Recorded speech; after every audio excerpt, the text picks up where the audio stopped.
বছরে ১৪ lakh cylinder gas গ্রাহক পর্যায়ে সরকারিভাবে সরবরাহ করে বাংলাদেশ পেট্রোলিয়াম কর্পোরেশন বিপিসি। তবে এসব গ্যাস বেসরকারি প্রতিষ্ঠানে সিলিন্ডারে ভরে দ্বিগুণ দামে বিক্রি করার অভিযোগ পায় দুদক।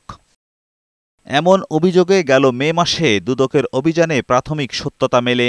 সংস্থাটি খুঁজে পায় সাধারণ মানুষের কাছে যে গ্যাস ৬৯০ টাকায় পৌঁছানোর কথা, সেই গ্যাস বেসরকারি কোম্পানির বোতলে ভরে ১৪০০ থেকে ১৬০০ টাকা পর্যন্ত বিক্রি হচ্ছে।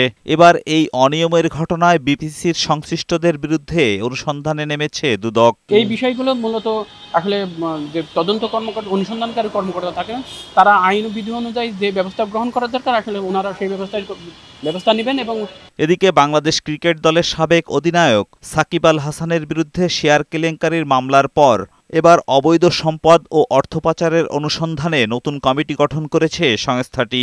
কোনো ব্যক্তির বিরুদ্ধে যদি কোনো মামলা চলমান থাকে অথবা কোনো অভিযোগের অনুসন্ধান চলমান থাকে, পরবর্তীতে যদি আরও অভিযোগ আসে সেগুলো তার সাথে একেবারেই রুটিন মাফিক তার সাথে ইনক্লুড হয়। এটা একেবারে সিম্পল বিষয়। এদিন দুদকের আবেদনের প্রেক্ষিতে শিকদার পরিবারের থাইল্যান্ডে ৭টি কোম্পানি শত কোটি টাকার বেশি সম্পদ জব্দের আদেশ দিয়েছে দুদক। রনহক শিকদার এবং রিখক শিকদার তাদের দুই ভাইয়ের দেশের বাইরে থাইল্যান্ডে তাদের কোম্পানির যে ৭টি প্রপার্টি ছিল, ৭টি প্রপার্টি দুদকের আবেদনের প্রেক্ষিতে বিজ্ঞ আদালত সেগুলো জব্দের নির্দেশ দিয়েছেন। অন্যদিকে সাবেক আইনমন্ত্রী আনিসুল হকের বান্ধবী তৌফিকা করিমের ১১৪টি ব্যাংক হিসাব জব্দের নির্দেশ দিয়েছে আদালত। এসব অ্যাকাউন্টে অবৈধ লেনদেন হয়েছে ৬৫৩ কোটি ৩৬ লাখ টাকা। এজাজুল হক মুকুল, বৈশাখী সংবাদ, ঢাকা।